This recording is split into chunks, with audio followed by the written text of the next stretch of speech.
Hi, everybody. Dr. Larry, the author of Save Baseball, a prescription for the major leagues. You can pick up my book anywhere online, maybe even in person at a bookstore.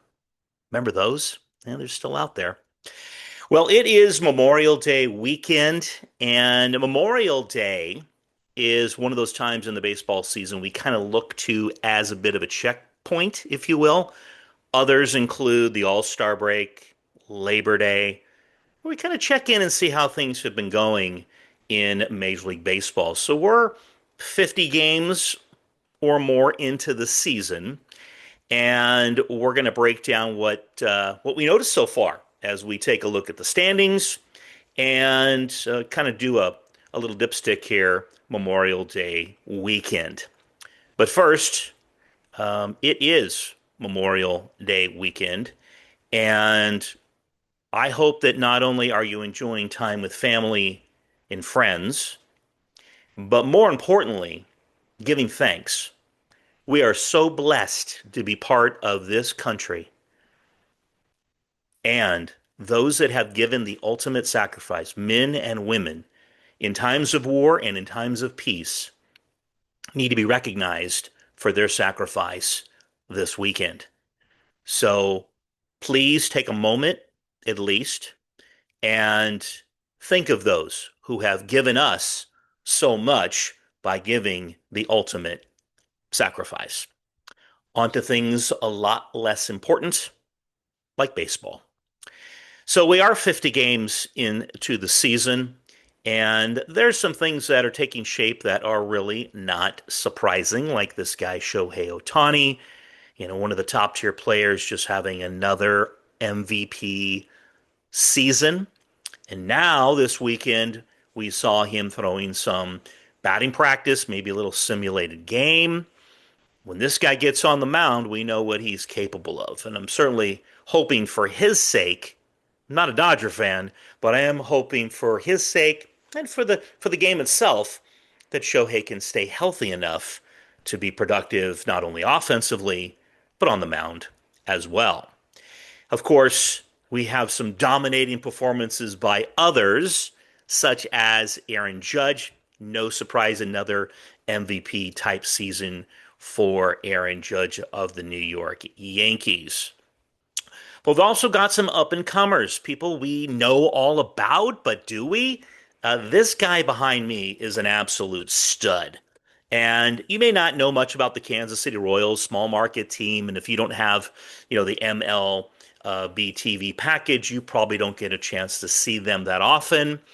But I would recommend, if you don't have that, to head to your nearest sports bar and watch this guy play. Bobby Witt Jr. is unbelievable. The guy can swing it.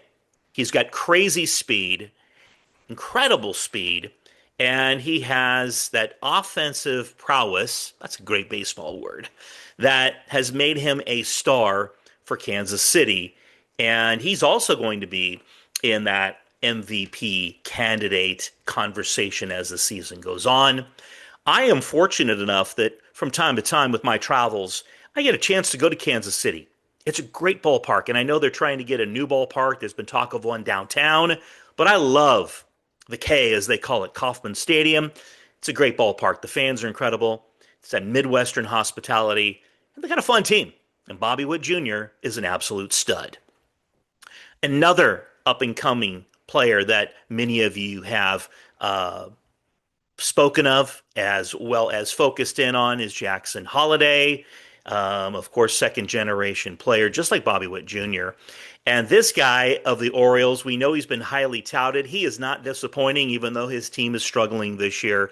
He is a strong candidate to be a breakout star. I mean, he's been putting up some numbers, and I think if you want to watch a team that's maybe not doing so well, I know that's hard, but this guy is worth watching. So, Oriole fans, I know it's been tough, and we have a long way to go, so maybe they'll start to turn it around. But my money, when I get a chance to see this team play, I definitely dial in. In fact, just before I sat down to record the video, I watched the Orioles win their third game in a row. So things maybe are turning around, and I love watching Jackson Holliday. So Let's talk a little bit more about what's going on in Major League Baseball in general. 56-ish games into the season. It's the dipstick of Memorial Day. The Mets, that was a topic of conversation earlier on. They started very hot, have cooled a bit, but Juan Soto is part of the big three, right? Remember, I talked about that earlier with Pete Alonso and Francisco Lindor just having a great season, making waves, and all of a sudden the Mets, while not in first place today, certainly are a major story, fun to watch, and they are a contender. So the Phillies lead the East. Not a big surprise. They got a lot of talent. So it's probably going to be those two teams doing some battle in the National League East, but also the Braves. They've kind of turned it around. Remember my video from about a month ago when they were struggling because they had so many injuries?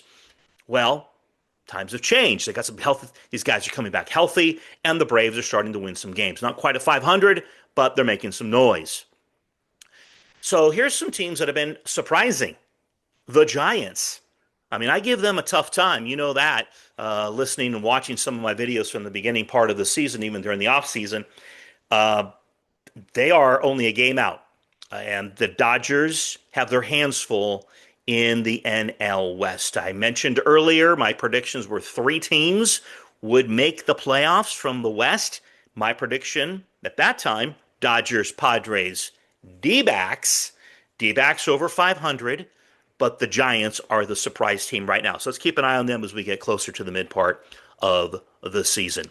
Well, my favorite team, the Cubs, surprising me, yes, in the Central Division of the National League. We kind of thought the Brewers would just pick up where they left off. They have struggled. They've underperformed, but don't count them out. A team in that division that has been very surprising, in addition to the Cubs, certainly has been the Cardinals. So right now it's a Cub-Cards race. The two rivals are doing battle in that Central Division. So over to the American League, I mentioned the Orioles. Unfortunately for them, it has been a dismal start. Let's just be honest. They're 15 games under 500. That's after winning 3 games in a row. They fired their manager, Brandon Hyde. I did a video on that a couple days ago. And, baseball is a long, long season. So you can't count anybody out, especially if you get some of these guys that, have been hurt for the Orioles. But, they made some bad moves in the offseason, and they chose not to make some moves by losing some top-tier free agents. And it's definitely hurt them. Let's think about another division that is very surprising right now to me, and that's the American League Central. How about 4 teams over 500? I mentioned the Royals a moment ago. The Tigers, they were kind of that sexy pick because they, squeaked their way into the playoffs. I mean, they earned it last year, but, they kind of came from nowhere. And a lot of those teams just fade the next year, but the Tigers have not. They have been the class of not only their division, but the American League as well. So kudos to A.J. Hinch, manager of the Tigers, and the young talent they have just lived up to their hype. How about another couple of teams to mention, this time over in the East? The Yankees, I did not think that they would be leading the division and a contender. They've lost some talent, but Aaron Boone's got the train on the tracks right now. The Rays are right behind them, a 500 club. That's a surprise, especially considering they don't have a home. Remember, they're playing in a I guess I would say a minor league park, but it's a spring training home of the Yankees in Tampa. Watch as the summer rolls on down there in Florida.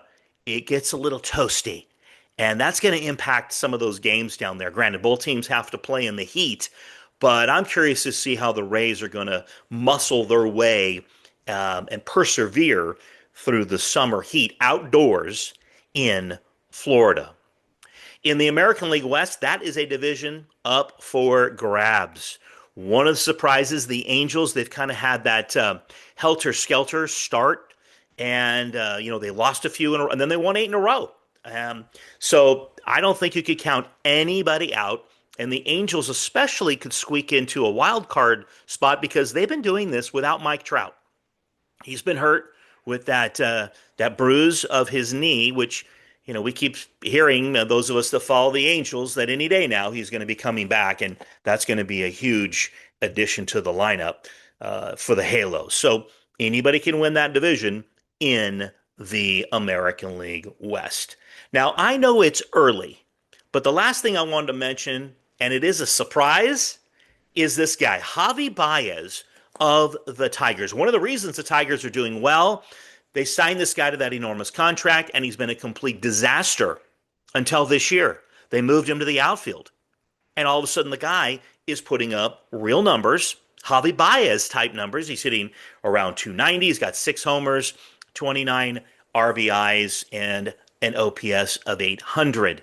So perhaps that move to the outfield has increased his offensive production. Good for you, Javi Baez, former Cub. Always root for those former Cubbies. So, 50 games in, just some quick observations. I love this time of the year because it kind of gives us a little litmus test about how our teams are doing. So it's your turn now. Weigh in on the conversation. Send me some comments in the chat. Let's talk it up. Let's see what are some things you've noticed. Obviously, there's things I could have mentioned I didn't. Point out some of the bigger ones that you think, hey, Dr. Larry, you completely omitted this conversation piece, and I'd like to bring it up. So do that. Like, comment, subscribe, and share. And as always, for the love of the game, I'm Dr. Larry.